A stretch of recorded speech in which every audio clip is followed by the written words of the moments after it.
Everybody, back for another episode. So let's see where we are with getting this big block put together. See if we can finish it up over this episode. No, you're not bringing home another piece of junk.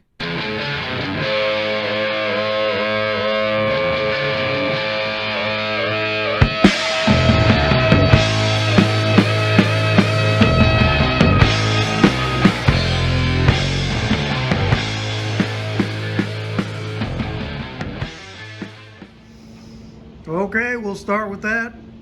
The 61 has a new home. It just left on a trailer a while ago. Guy Dennis up in Indiana bought it, and hope he enjoys it. And sounds like he's gonna have a good time with it. And I'm happy that it's passed on to a new owner and another car lover. So it's always cool that something you build is out there. You know, when you take an old beater that's sitting in pieces and you get it back on the road and you get it nice looking and you can pass that on to a new owner, that's a good feeling. So we're down to 2 projects, just this and the camper. So anyway, what we're doing now is I got a hold of Rock Auto, and they are sending me some replacement rings for that piston that I'm missing. So, but right now I can't do nothing with that. So what I'm doing is pulling these heads apart. So this is a cylinder that had water in it, the one I'm concerned about. So I went ahead and pulled this valve out, but the valve stem looks fine. The valve looks fine. There's really very little rust in there. The seat looks good. Even the seal still has a little give to it, but we're going to go ahead and put new seals in it. But so I think we're going to be fine. Let's set the camera up and let's go ahead and pull this other valve out and just get a good look at what it looks like in this cylinder.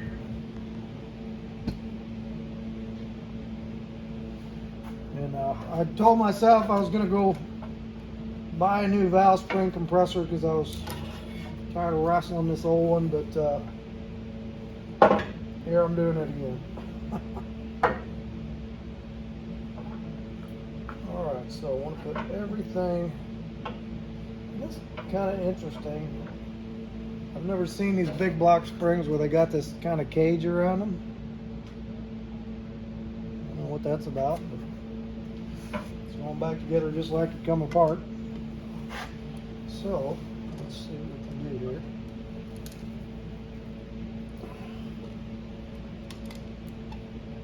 This actually isn't too bad with these little light valve springs.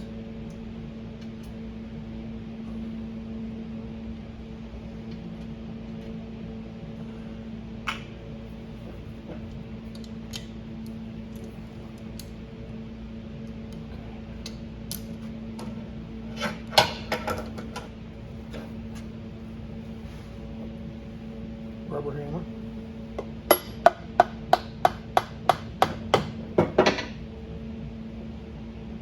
Seal on that feels pretty good.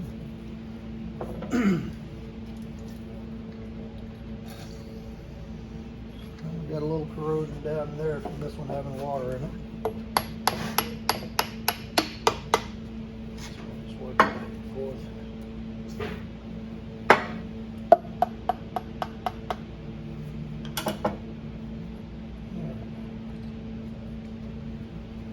Yeah, let's see.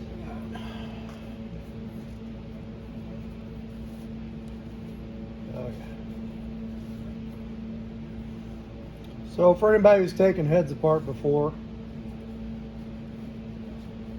you know, usually you get a lot of carbon built up on the back of these things after they've had a lot of miles on them. There's really hardly any on either valve. So I think I'm just going to hand lap that in there. Let's see, look.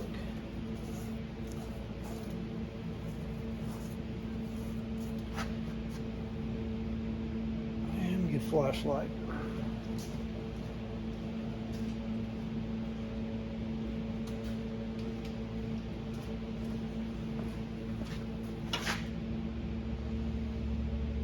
Oh yeah. Little hand lap job, that'll be just fine.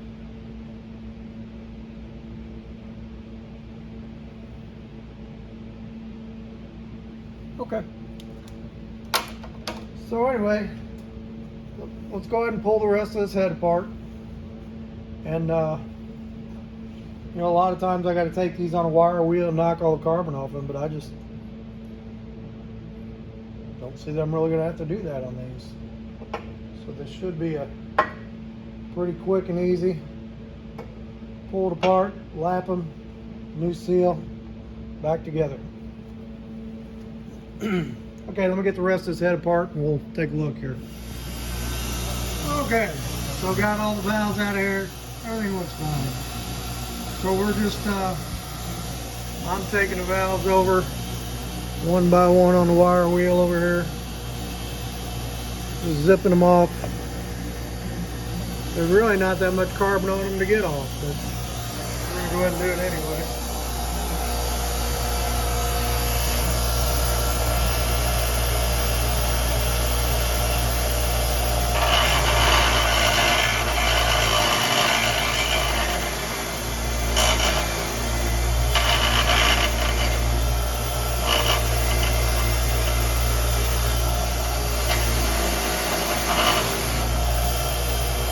So that's about all I'm doing to those.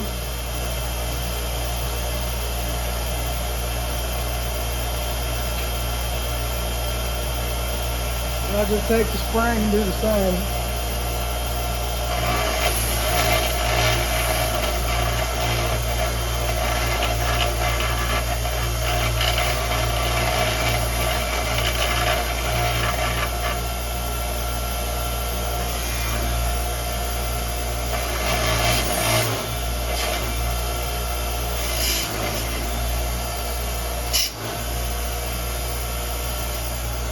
And it's just to clean them up a little bit.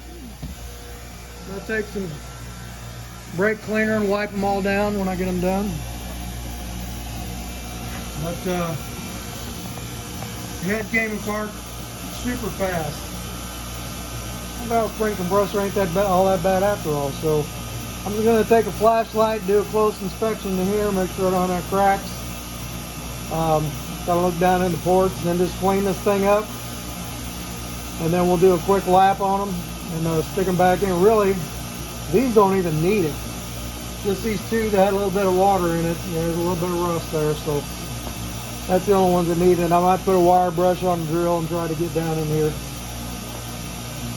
But yeah, this is gonna go pretty quick. So, all right, well, let me get the rest of these done, and I'll get this head cleaned up, check it all out, and we'll go from there. All right, I'll tell you what, this new heater works awesome. And that old one was had a standing pilot in it, and it just didn't light real well. And every once in a while, one of the burners would delay light, and then when it lit, it would blow a fireball out of it. So it was probably not the best thing to have in a garage with you know, chemicals and paints and stuff around. So we got this new one that is a what brand is that thing? Big Max. Got the electronic pilot in it. Works so much better and so much quieter. So okay, so let's take a look at this head here. All right, so I got everything cleaned up, and I'll tell you what, every one of these seats and valves look really good. I mean, there's really nothing wrong with these. The only ones that have a little bit of stuff is these two that had the water in the cylinder. So I'm going to go ahead and lap those, and I don't even know if I need to lap the rest of these. They look fine. So, but I mean, I probably will. I got it apart, you know. So there's a couple ways you can lap these. There's this little suction cup tool that I bought. And you put your valve grinding compound on the valve, and you stick this on the valve and you rotate it. They work okay. I'm not real crazy about those. Here's a way that I started doing it years ago. It seems to work fine and faster. So I just take my take my drill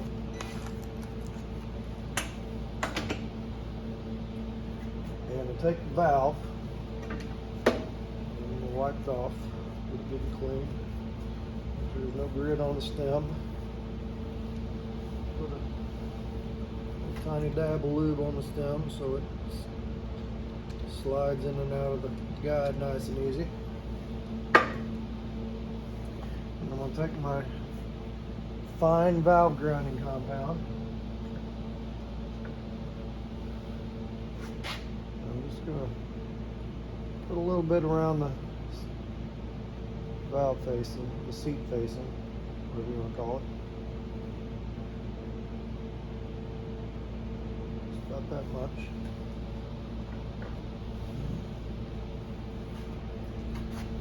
Stick this guy in there.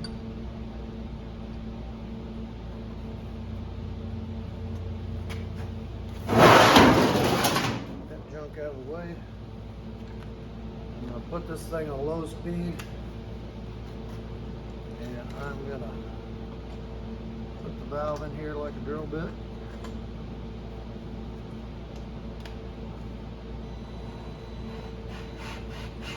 Tighten it up. And we're just going to run it. We're putting some pressure on it. Run it that way a little bit. Reverse it. Run it this way a little bit.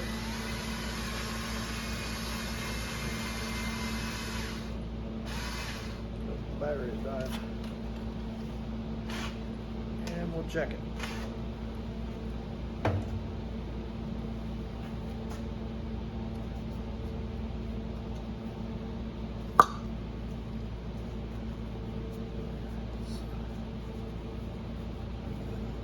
Oh yeah, that looks good. You can see that, how to clean that seat up. That's nice.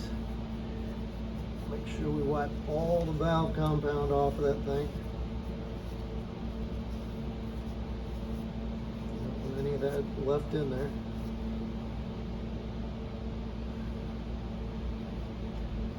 And a little bit of a dark area right there, can't tell. Flashlight.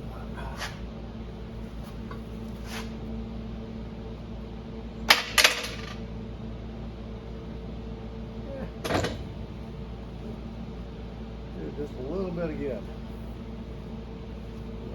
Battery. Man, it's getting hot in here. That heater whips out the heat pretty quick.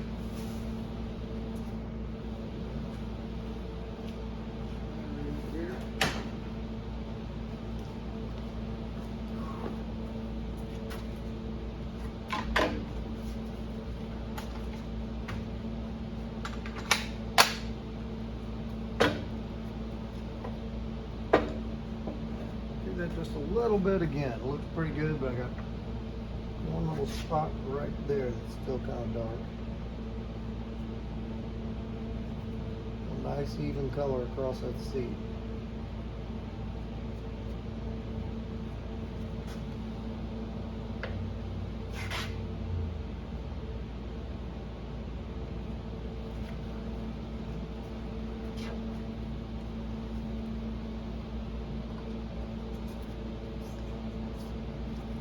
Valve guides feel really good, no side to side movement.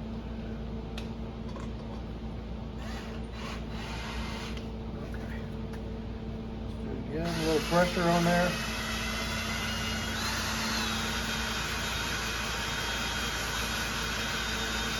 That way, a little bit the other way.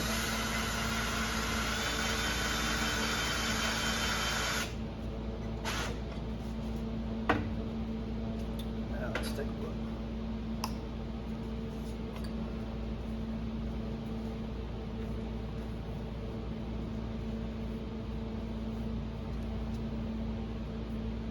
That looks nice.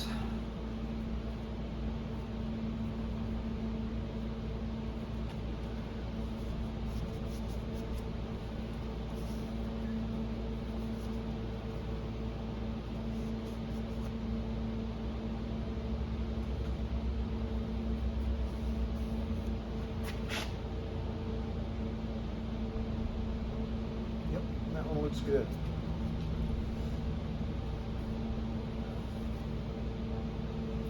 So, let me go ahead and do this one. I tell you what, these other ones look so good.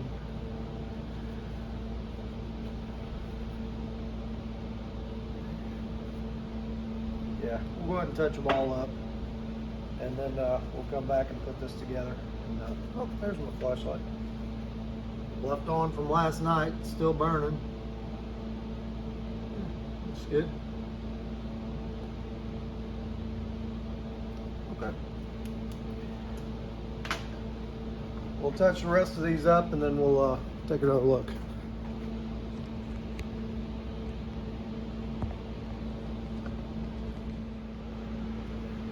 Okay, so we got all the valves lapped, and they all look good. So pretty simple here. We're just gonna throw them back together. I'll just show you how I do one, and then we'll get the rest of them going. Figure out what I do with my valve spring compressor. It's around here somewhere. Alright, so there's our seals. When you do this, lots of clean rags. So you want to make sure there's no valve lapping compound on the stem. We're real careful to do that when we're lapping them, not to get it on there. Make sure the seat and combustion chamber's all wiped out good. No lapping compound there. I'm just going to take some assembly lube. I've changed my gloves so I wouldn't have any valve lapping compound on my gloves that I would rub on here. So I'm just going to lube that stem up good. Put that back in there. Got all my springs in order. Probably want to wipe the spring down. Make sure there's no junk on it. I did clean them up with the wire wheel, but just want to make sure. You know, the enemy of a rebuilt motor is grit. You don't want to put a bunch of grit in your engines. I put all my keepers in there so I wouldn't lose them. So we've got there, we're going to put a valve seal on here. And now there's these little rotators on the bottom of the spring too, which last night I cleaned all those up, soaked them in some diesel, blew them out with some air, put them on the wire wheel, got the crud off them. So those are clean too. Those go underneath the valve springs. So let me find my compressor.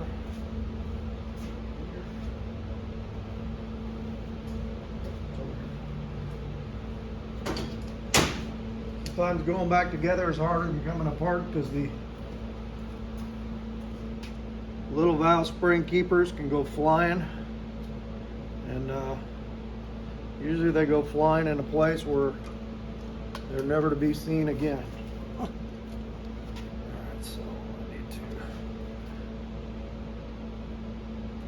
adjust this out a little bit.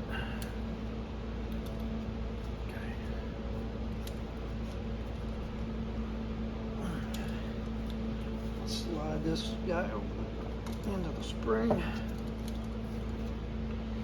my keepers ready. And we're going to press that spring. Keeper number 1.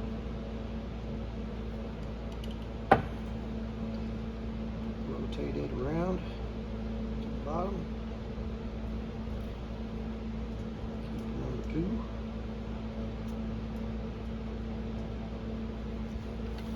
Make sure they're on there and release. And that's one. So, nothing to that. We're going to throw all these valves in, and then this head will be finished. And then I'm going to do the same with the other head, so I won't show that one. So let me go ahead and get this one back together. And then probably work this evening on that other head, get it done, then we'll have the heads done, and supposedly my rings will be here tomorrow. So, okay, let me get on this. Okay, so we got both heads cleaned up, valves lapped, everything back together. Went back together real easy. So I'm glad I didn't throw my old valve spring compressor away, because apparently it likes working on big blocks more than it does working on small blocks. Still have not got my piston rings, but I went ahead and gooed up the cam, threw it back in, threw the timing chain on, threw the timing chain cover on, and I put the rear main seal in. Rings are supposed to be here tomorrow, then we'll throw that one piston back in, then we can get the heads back on. In the meantime, we cleaned all these guys up, rocker arm studs, plates, threw all that in a gallon of diesel fuel and let it simmer for, sat in there about a week, and then I just pulled them out and the stuff came right off. So got that done, got the intake cleaned up. Interesting thing on my heater, it was acting kind of weird, and I realized it was set up for natural gas. I had to put the LP gasket in and change the spring in the gas valve and change the orifices on the burners. Now it works pretty good. So also another interesting old versus big block fun fact. Here's the freeze plugs that came out.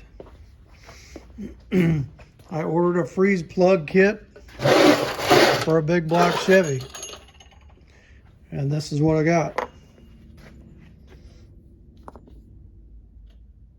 That ain't gonna fit.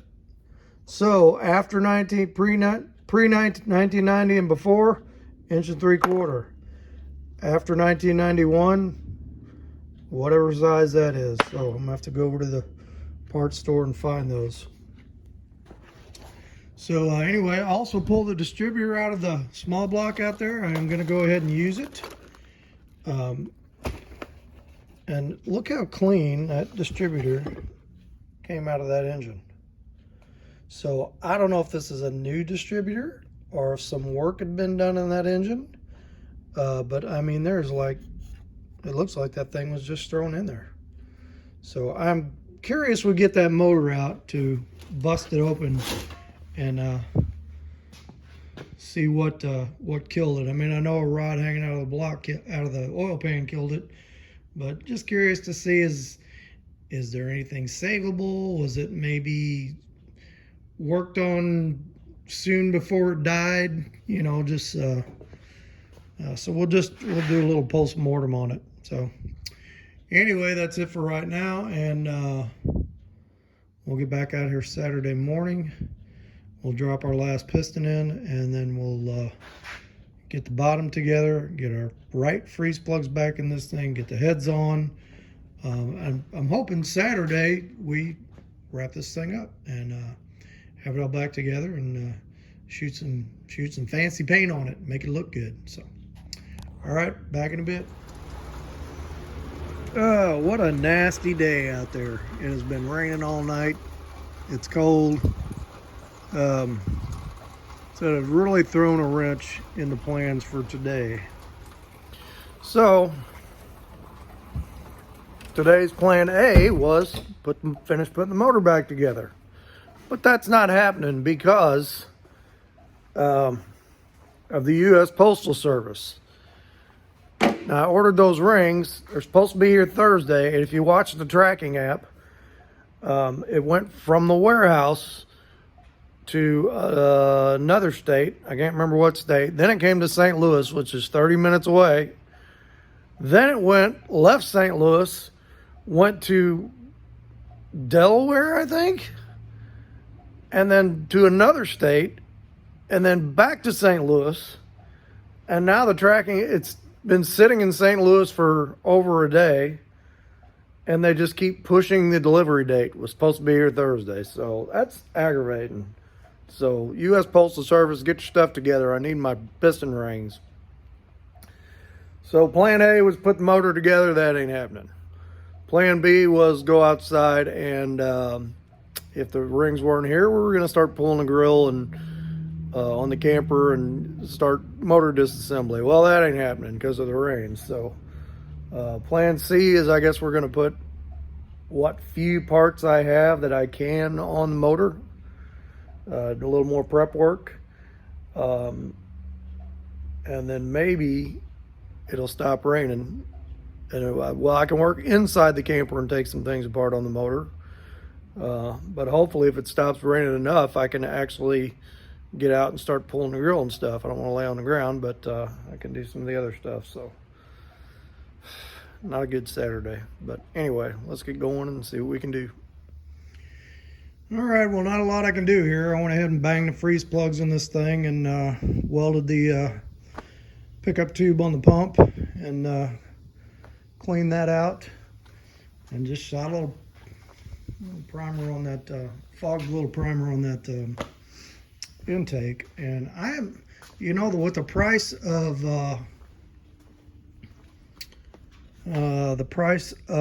engine of spray paint has gone up like a crazy amount. It's like over $10 a can now. So, you know, you used to buy engine enamel $6-7 a can just a couple of years ago, and now it's like doubled. So 3 cans of that. I thought, for that I can try something different, and I got this off of Amazon. We're going to try this, the old Pour 15 engine enamel. And, you know, usually I like to paint my parts separate and make the bolt heads clean and make it look real good, but this thing is going to be buried in that engine compartment. You're not even going to see any of it, so we're just going to stick the whole thing together and shoot it all at once. So, but we're going to give that a shot. So I got that, and I got a like a $12.99 detail gun from Harbor Freight. We'll just shoot it with that and then throw that thing away, not even try to clean it. So all right, so I got some kind of stuck in here. I'm going to go out to the camper, run extension cord out there, and take some tools out there, and we are going to start disassembling what I can on the inside, because it's still raining, and according to the forecast it's going to be raining well into the afternoon. So maybe if I get some of the inside disassembled, then we can jump to the outside when it lets up a little. So let's see what we got. All right, good news number one, it is dry in here, and it rained hard last night, so I think we got the leak. But man, look at the vacuum lines on this thing. This thing is just crazy. So we're going to be eliminating some of this stuff. I think that the air pump is going away. I think that cruise control is going to go away. I'm not worried about having cruise control, and I'd have to adapt all that to the big block. So I think it's just going to go away too. So I got my van out there with tools in the back, and when it quits raining, I run out front and start unbolting stuff. And when it starts raining, I run in here and start bolting stuff. So yeah, we stand it all day. We ought to get pretty far with it. So let me get to some more cut and disconnect. And I cut this side of that air pump system off this thing, and I'm gonna cut this side off, and then I'm gonna get this Q-jet off of here. And I probably should mark some of these wires, because some of these, yeah, like that's distributor, and this went to the air cleaner, that went to the air pump. So yeah, I'm gonna get them marked up and see where they go. All right, we'll just kind of stay on her here. All right, so we got a pretty fair amount of stuff unbolted out here. Pretty much whatever what I could do from inside, but I'll tell you what, this weather sucks, and I think I'm done for today. Mother Nature and the U.S. Postal Service has beaten me down. So I think I'm going to go inside and not do anything the rest of the day. So we'll pick this back up tomorrow, and hopefully the parts will be here tomorrow, and or hopefully the parts will be here tonight when the mail comes, and we can put the motor together tomorrow. So we'll see. Okay, so this is what all has to come apart to pull one of these on a van if you've never done it before. Bumper, all the front has to come off. Everything's got to come out the front. And I try to leave as much stuff on the engine as I can. But some of it you can't. Alright, so I'm going to go around. I've got a carburetor plate, and we're going to bolt on this thing. I'm going to wheel my cherry picker around here and see if we can get this darn thing out of here. Okay. Well, there's not much room. So, let's just see what happens. Not bad thing, I got to pull the torque converter with it because the engine's locked up. You can't turn it to get to the bolts. Oh my gosh, that is no movement whatsoever. Let's see, we passed the motor nuts.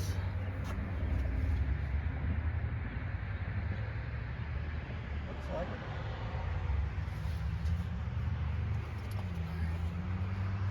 Yeah. Crowbar.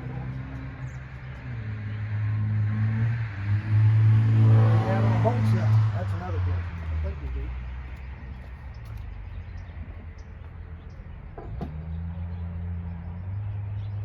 Bolts all out of that side. Bolts all out of that side.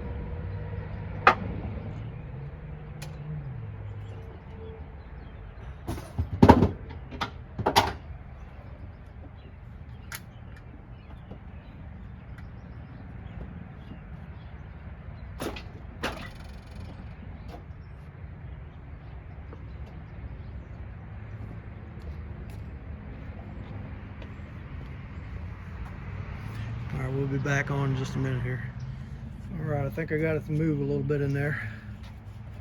Let's go over here and take a look.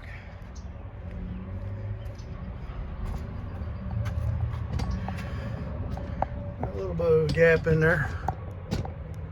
Let me get a crowbar and see if we can get that apart.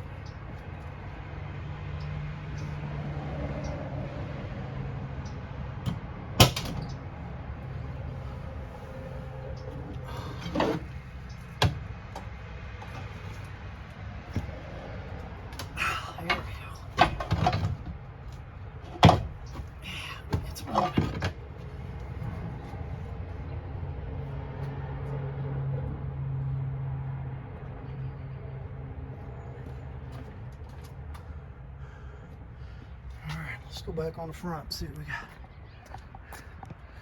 Can we get it?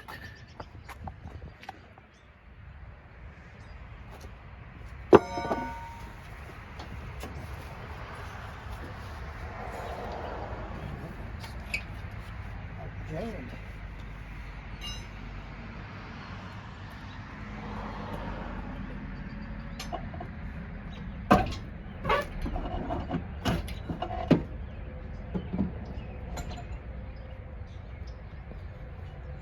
A little bit.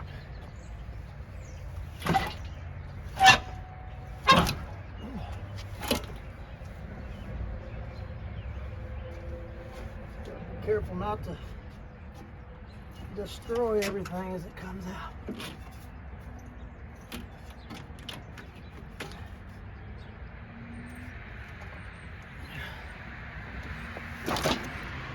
There we go.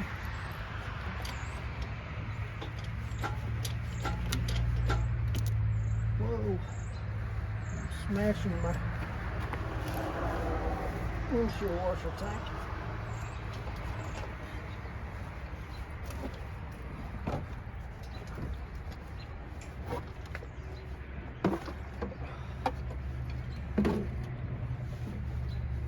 Smash that.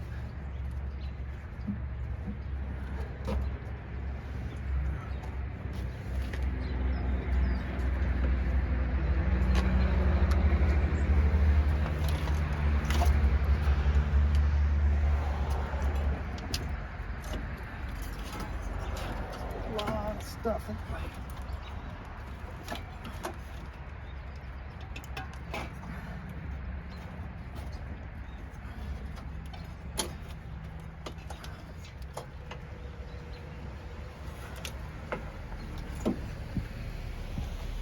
This way.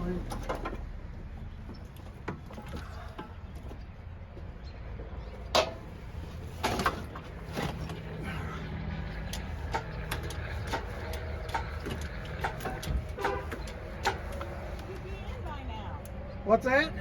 Still at it. I'm still at it. Yeah. Oh, are you videoing? What's going on? Hey. Haven't seen you in a while on video. I No. saw you this morning. Yeah. We're drawing. You're still at it. There's a lot of junk in here. Ooh, I'm going to look more.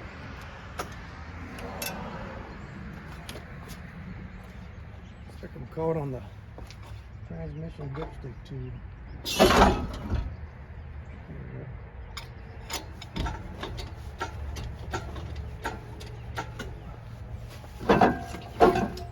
We want to pull that out of the transmission. But looks like I might have to.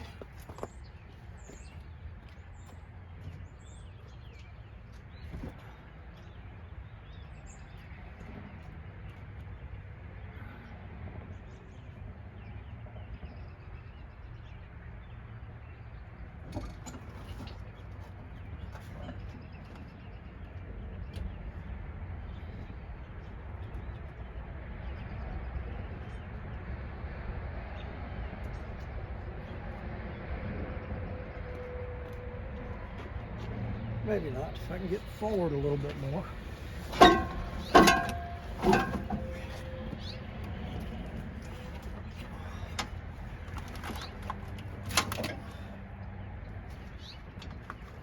Some way to tie all this stuff out of the way.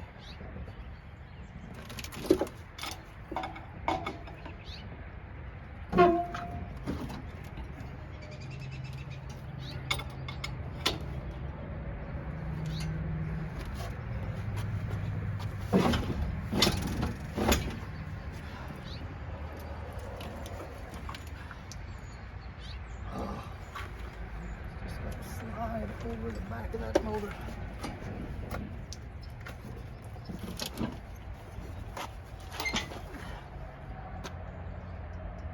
So close.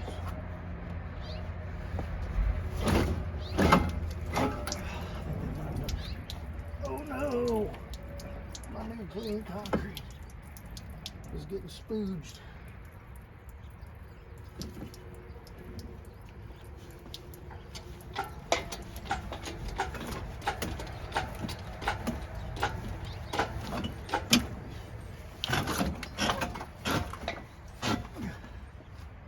Tell you what, we go back in with that big block.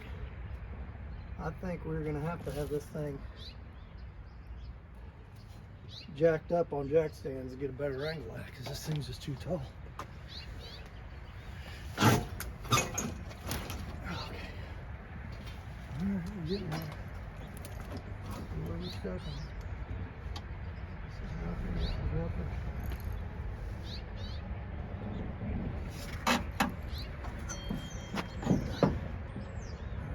Pump out of the way. Oops.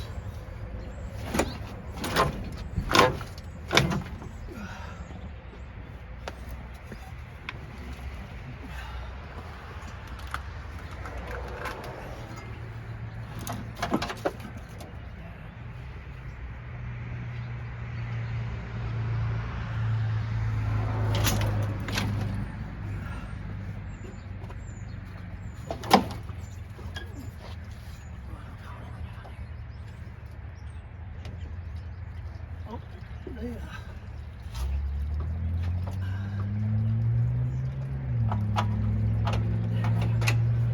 Hot wire for the starter. Stuck.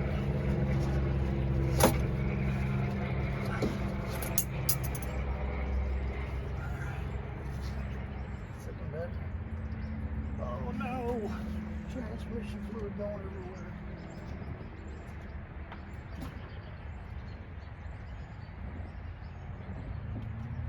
lipstick's coming out.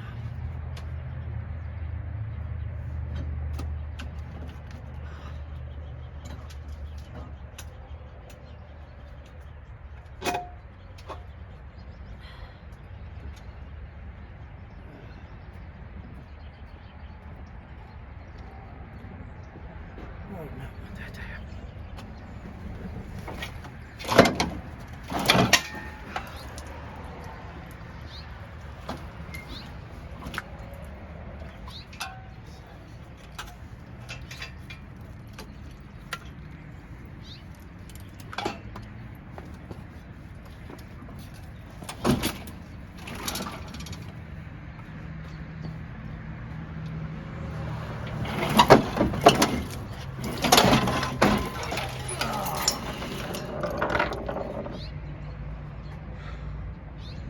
Gotcha.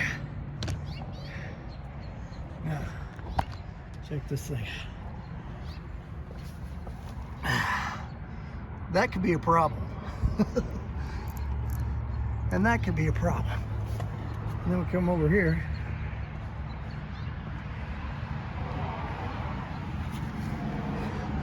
That could definitely be a problem. So I don't think there's going to be much worth saving on this thing. I might pull the heads just to take a look inside and pull the bottom in, just kind of see what happened to it. You know what? It's not that dirty. I almost gotta wonder. Well, no, it's pretty dirty up here. I almost wonder if somebody rebuilt it and something didn't go right during the rebuild and it failed, but I think it just failed. Okay, so that is gonna be it for this video. I'm gonna clean up out here, get this back to the garage, and all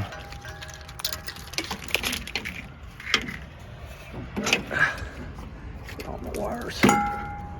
And we are gonna get rid of all the emission control crap on this thing. The 10,000 vacuum lines, the vapor canister, the air pump. All that junk is going away. We're just gonna do it nice and simple. So, all right, we'll go inside. We'll get a word from the Lord, and that's gonna be it for this one. Hey everybody, thanks for coming along on our latest camper installment. Although it was a little crazy, didn't really get things done the way I wanted to get done. End up doing other things, but hey, it's all progress in the right direction. So hopefully, I'm gonna go by the post office tomorrow, and hopefully I can track down where my one stupid oil ring is in the country, so we can get the motor back together. I'll tell you, for a message today, it's the Christmas season. Last night, Alicia and I went and saw the Chosen Christmas special at the movie theater. It was very good. Recommend that you go see it. And a lot of good music and good storyline too. So anyway, go out and see that. You'll enjoy it. But I was just kind of looking over, the different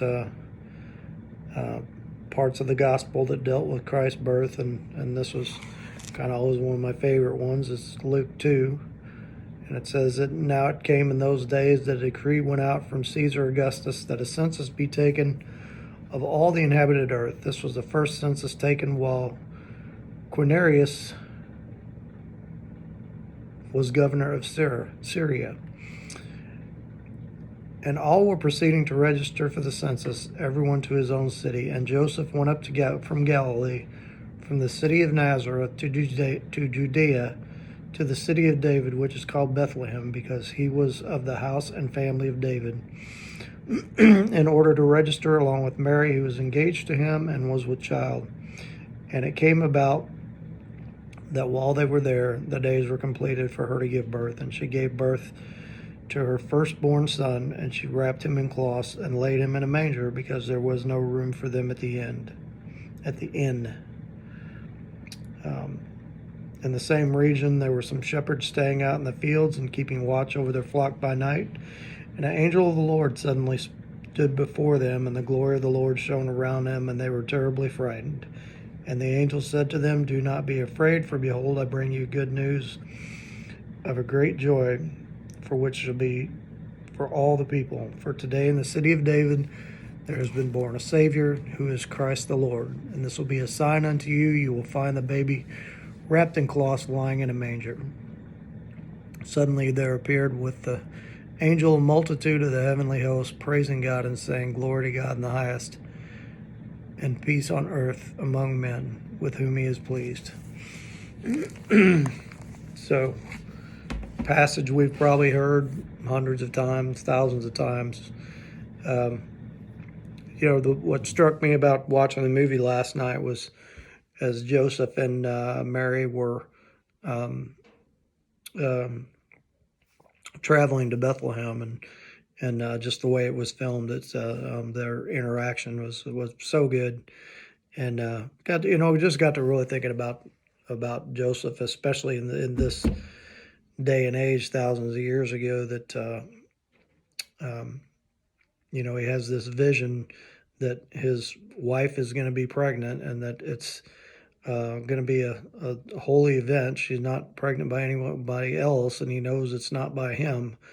And the angel tells him to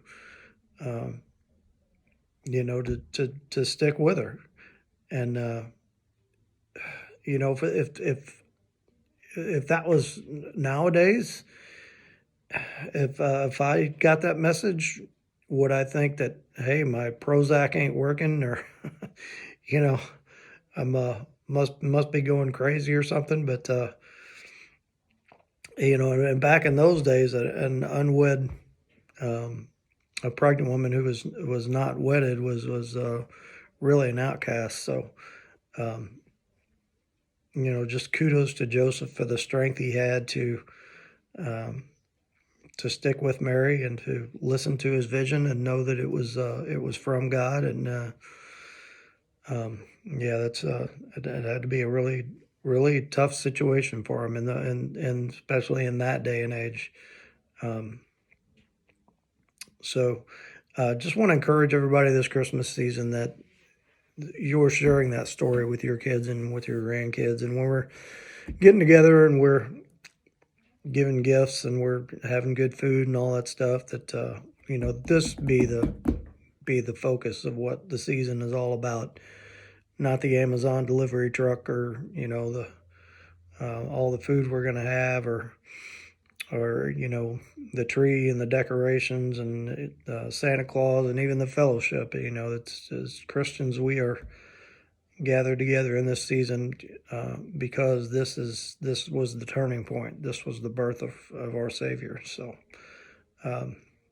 make sure that you are focusing on that, and like I said, sharing that with your kids and your grandkids. And before you eat dinner, before you open presents, get this book out and have the kids read that story. Have your grandchildren or your children read those passages before you get into the regular festivities. So let's have a word of prayer. Father, I just thank you so much for sending your Son for our salvation, and we thank you for I thank you for Joseph, for the man he was, that he was able to put aside his I'm sure his fear and his misgivings about what was going on, and listen to you, and take Mary as his wife, and to raise Jesus. And we just thank you for that. And I just ask, as we get into this blessed Christmas season, that you would be the focus, that our kids, our grandkids, that they would see the importance of this story in us. So we ask this in the precious name of your Son, Jesus. Amen. All right, hit like, hit subscribe, leave a comment. Next video, we're probably going to be putting the motor back together, shooting some paint on it. And we're running into January, so I really would like to get the motor sitting in there. Don't know if it's going to get all hooked up and running, but that's what we're going to be shooting for over the next couple weeks. Get it together, painted, sitting in there. So, all right, I'll catch you on the next one.